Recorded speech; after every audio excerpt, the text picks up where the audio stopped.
Meron po akong nakilalang isang senior citizen na. Siguro mga nasa 70s na siya, 70 plus po. Ayan. Nakita ko po yung ano niya, yung kalagayan niya na medyo, ayan, payat na siya. Nahirapang lumakad at medyo nahirapan ng huminga. Pero would you believe na gumigising siya ng madaling araw para pumunta sa isang lugar at mamalimos.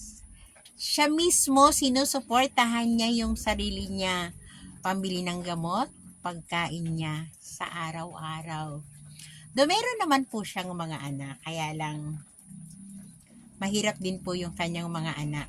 Ayan, nangangailangan din ng tulong. Kaya siguro, nagtsatsaga siya na gumawa ng ganon na kahit mahirap, madaling araw, alis daw siya ng 3:00 ng madaling araw para mamalimos. Ayan, syempre pag uwi niya, meron na siyang pangkain, meron na siyang pambili ng gamot. Pero, nasad ako kasi, dapat po sa ganyang edad, nagpapahinga na lang siya.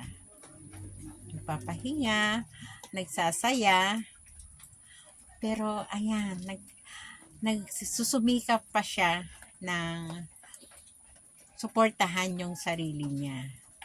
Sana po ma-inspired po kayo sa kanya na bagamat hirap na siya, na dapat nagsasaya na lang siya, dapat namamahinga na lang, pero ayan, patuloy pa rin siyang nakikibaka sa buhay, patuloy pa rin siyang nagtatrabaho para sa kanyang sarili.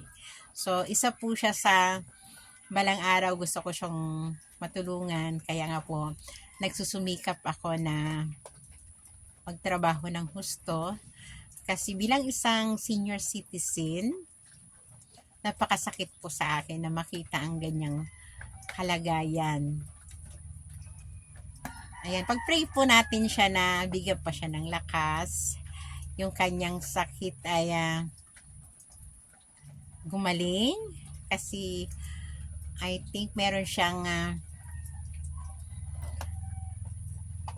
hika. Yan, meron siyang hika. So, nahirapan siyang huminga.